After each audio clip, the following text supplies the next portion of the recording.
VHS:stä ja piilotetuista asioista salaisiin huoneisiin, prototyypin poistettuihin suunnitelmiin ja yksityiskohtiin, jotka muuttavat täysin luvun 5 tarinan. Tänään aiomme paljastaa suurimmat salaisuudet, jotka on piilotettu Poppy Playtimen 5. lukuun. Ja usko pois, jotkut näistä ovat niin hyvin piilotettuja, että on hyvä mahdollisuus, että olet ohittanut ne ensimmäisellä pelikerrallasi. Jos katsot tarkasti esittelymainoksen aikana, voit itse asiassa nähdä prototyypin todellisen ulkonäön ennen kuin se paljastetaan kokonaan myöhemmin T-kutsujen aikana. Tässä mainoksessa käytetty musiikki perustuu myös erittäin kuuluisaan lastenlauluun, Hokey Pokey. Poppy Playtimen 5. luvun trailerit paljastivat useita mielenkiintoisia yksityiskohtia, mutta kaikki niissä esiintyneet asiat eivät päätyneet lopulliseen peliin.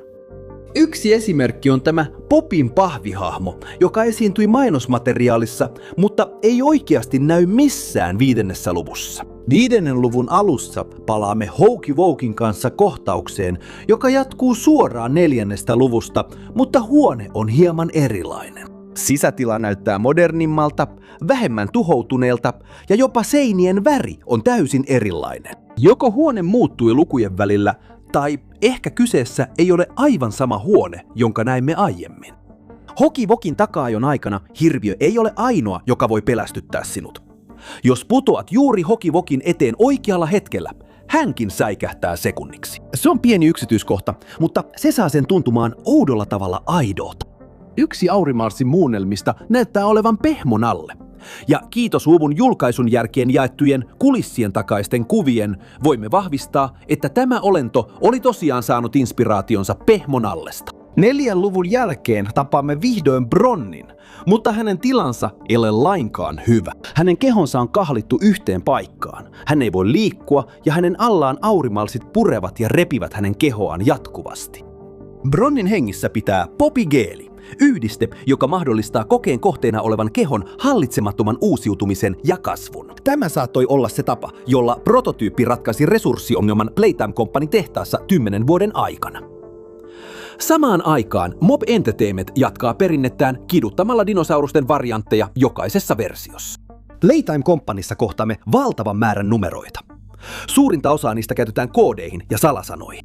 Mutta vaikuttaa siltä, että Mob Entertainment säilyttää edelleen tapansa lisätä satunnaisia ja hauskoja yksityiskohtia, aivan kuten aiemmissa luvuissa. Pieni yksityiskohta Chumista on se, että hän ei puhu.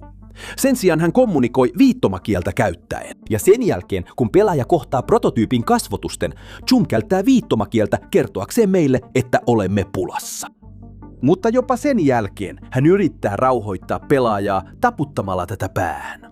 Tämän luvun seuraava merkittävä alue on Sweet Street, alue, joka on yhteydessä Lily Loveratesiin. Lily on hahmo, joka oli jo suunniteltu aiemmista luvuista lähtien, ja hän kävi läpi monia erilaisia ulkoasuja ajan myötä. Yksi Lilyn varhaisimmista ja mielenkiintoisimmista konsepteista näyttää hänet seisomassa oman tukkansa päällä, mikä antaa hänelle paljon karmivamman ja yliluonnollisemman ulkonäön. Sweet Streetillä oli myös täysin erilainen ulkoasu, jossa oli paljon korostetumpi liminal space-tyyli. Jos tunnet sarjoja kuten The Backrooms, tällainen tunnelma tulee varmasti olemaan sinulle hyvin tuttu.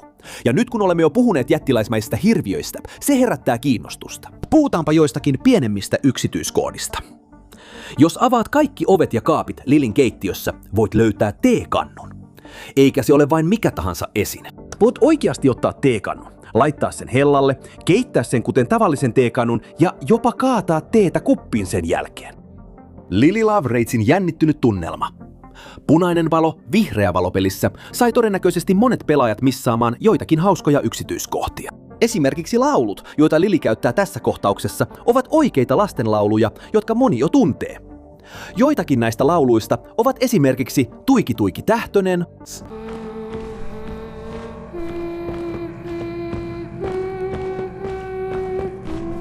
ja Hämä Hämähäkki.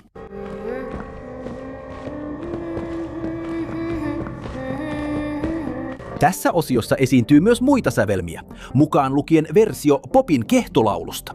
Sama melodia, jota sekä Lily että Poppy hyräilevät tällä alueella. Eikä ole väliä kuinka nopeasti juokset, päädyt aina osallistumaan Lilyn T-kutsuille. Ja tämä on se hetki, jota Poppy Playtimen fanit ovat odottaneet.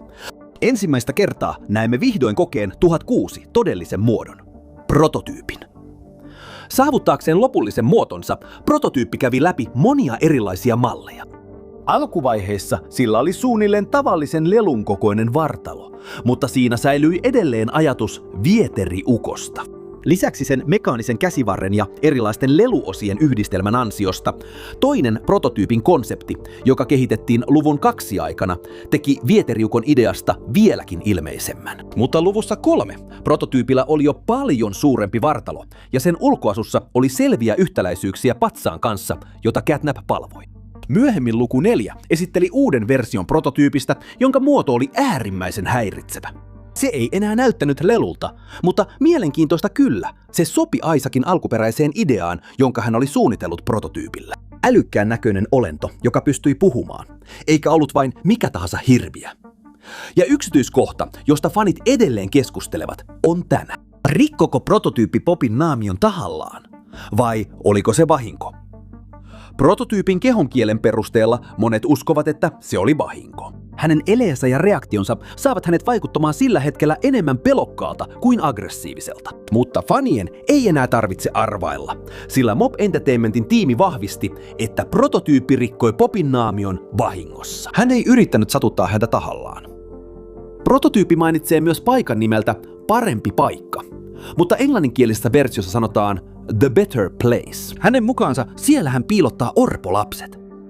Aluksi kuulostaa siltä, kuin puhuttaisiin taivaasta. Mutta jos se on totta, miksi englanninkielisessä versiossa The Better Place on aina kirjoitettu kuin oikean paikan nimi, isolla alkukirjaimella ja kaikkea? Jopa kuolinnäytöt viittaavat edelleen orpolapsiin, mikä viittaa siihen, että heillä tulee olemaan hyvin tärkeä rooli luvussa 6.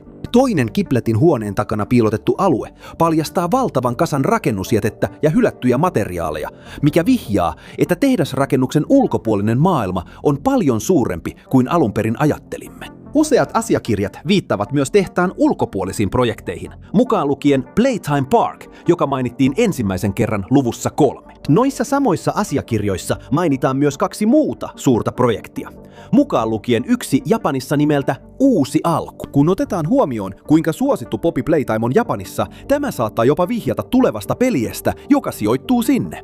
Kuten aiemmissa luvuissa, voit myös nähdä prototyypin tarkkailevan pelaajaa salaa eri paikoista tehtaalla. Yksi outo yksityiskohta prototyypin patsaasta on se, että toisin kuin kaikilla muilla, sillä ei ole jalkoja.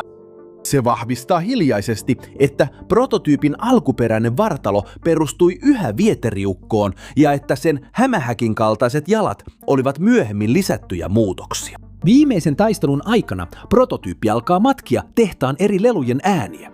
Ja jos kiinnität huomiota, huomaat, että kaikki ovat repliikkejä, jotka olet jo aiemmin kuullut matkasi varrella. Jos prototyypin kuolinnäyttö lopullisessa pelissä ei mielestäsi ollut tarpeeksi pelottava, vieläkin häiritsevämpi versio poistettiin ennen julkaisua.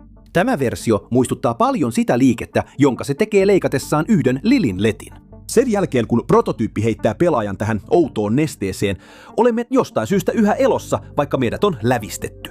Perustuen kaikkeen, mitä opimme luvussa 5, on hyvin todennäköistä, että tuo neste on Popin geeliä, mikä selittäisi, miten pelaaja selviää hengissä. Tämä teoria vahvistuu entisestään, koska Giblets sähköiskuttaa pelaajaa, mikä vastaa tarkalleen luvun 2 yhdessä koemuistiossa kuvattua toimenpidettä. Lopulta luku 5 antaa meille vielä enemmän todisteita Playerin todellisesta henkilöllisyydestä. Kaikista Playtime Companyn selviytyneistä työntekijöistä Richard Lovitz on edelleen vahvin ehdokas. Luku 5 löytyvä piilotettu VHS-nauha täydentää vihdoin Richard Lewisin tarinan.